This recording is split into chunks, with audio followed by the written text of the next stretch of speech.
Our church, when it began, was 10 members in the church when my dad went. Mother and Daddy came from Woodford County over here, and my dad started going to church through Major Glass, an old farmer, saw Daddy on the street, introduced himself to him, and invited him to a revival service one night. My dad went. He went home and told my mother he had found a church he would like to get into. He went to the altar and got saved. And then Mother started to church, and from there we've been in the church ever since.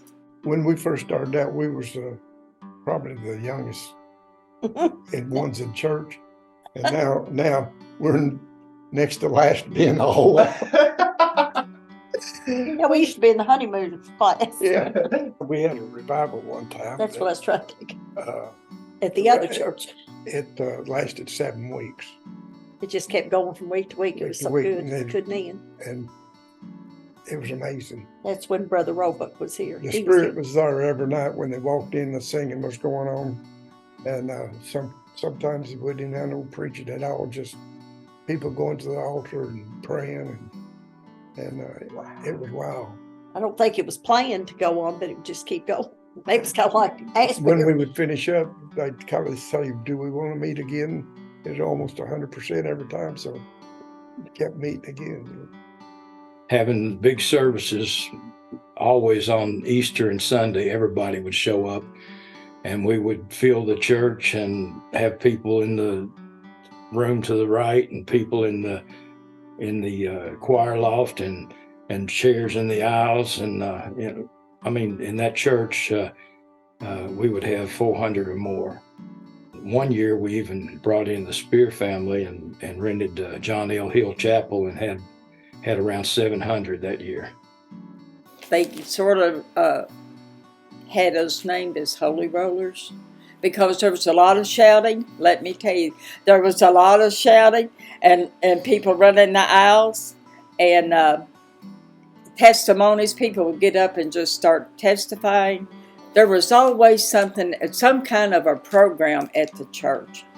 Easter, Thanksgiving, Christmas, there was always something going on. And then in the summertime, we would go to Woodland Park for a big picnic, and we would go on school buses from the church.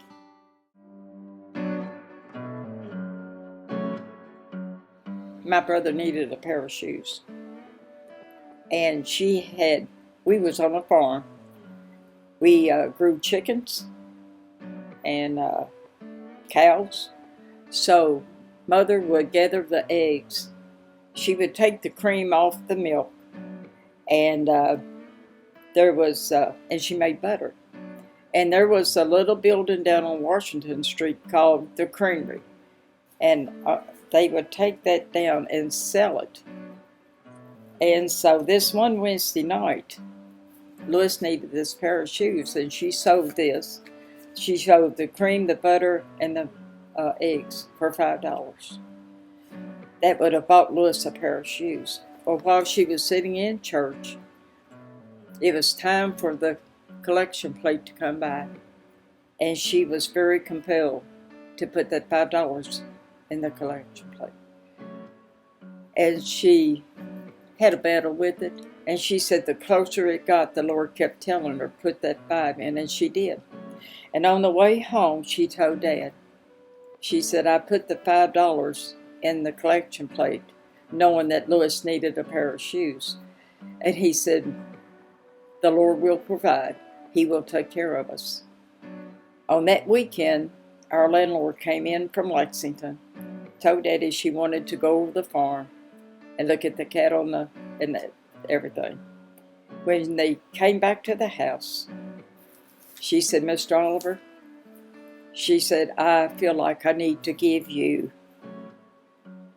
a $10 raise on the month. And he told Mother when he came in the house, he said that God gave us the $10, the $5 that you put in the plate plus 5. Said he took care of us. So my parents was a very giving to the church. We had little tin cans that they gave each family member. Okay, they was about this tall. Great. Never will forget to look at them. And they would take them home with them, put their change in, and then they would bring that little can back to church, give it to the treasurer, and that's how we got the church built on military. It was a lot of sacrifice.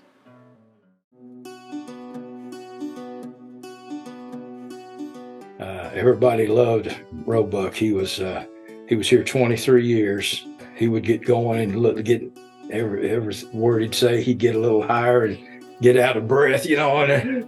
But he told some great stories and had a lot of experiences, you know. That we got out of church every Sunday morning by 1:45.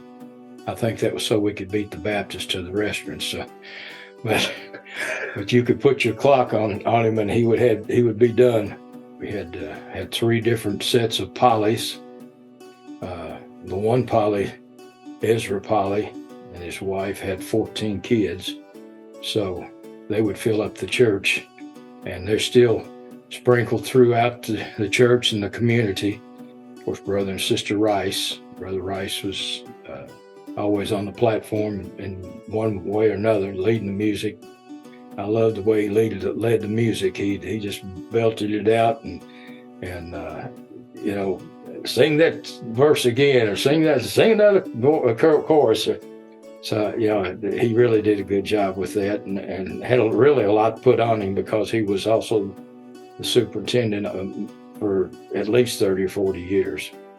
And, of course, Juanita Dunn was his daughter, and she played the organ. He was on the other building's roof.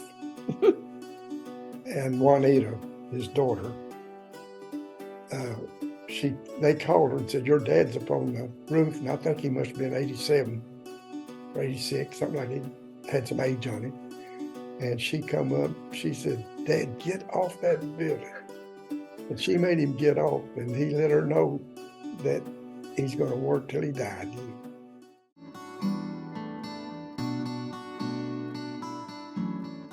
Well, in 1981, a bunch of kids went to church camp, but Jubal had something to do with it. I'm not sure they were at camp, but he and Winford Dunn had these kids, and I mean, we had a whole slew of kids. They had a whole team, and they went to church camp and played and got excited about it, and we heard from Cincinnati. Springdale Church started a national Nazarene softball tournament. Of course, they did it right too. They played ball, you know, as many as 70 or 80 teams, and they would play ball all day Saturday, and Sunday all day was church. I mean, they would have a Sunday school full of probably 500 or 600 softball players, and had special speakers come in. They came back on Sunday just excited and everything, you know, telling me about the tournament, and said, "You need to go back with us." So I went back up with them on Monday, and we ended up winning the first Nazarene National Softball Tournament. But we won in 1981, we won in 1987, and we won 5 in a row from 1992 to 1996. Adam was running the league here in town and kind of in charge after I was in charge for most of those years, and then Adam kind of took it over. Actually, he was still doing it after he had a couple of surgeries. He was still doing it, but just couldn't continue, and they didn't have a league here, and we didn't have enough people to play, so it just kind of fizzled out. Yeah. I'm still going to the tournament every year. Tremendous memories. You know, I've got a picture of Adam when he was 3 years old. Of course, the whole family, but he was at the tournament, and he, as soon as he was 15, was able to play. He played until he was 40, probably 41 or 2. Just recently, we lost my son, Adam. He passed away from cancer. But he had been in the church all his life and had really been active and never had sung, but was ready to start singing, and he never recovered from the cancer. But my wife and Adam, and with his cancer and his little 5-year-old, I was helping with all of them. And once I retired, I got busy. But my body just deteriorated after that. I think I'm done.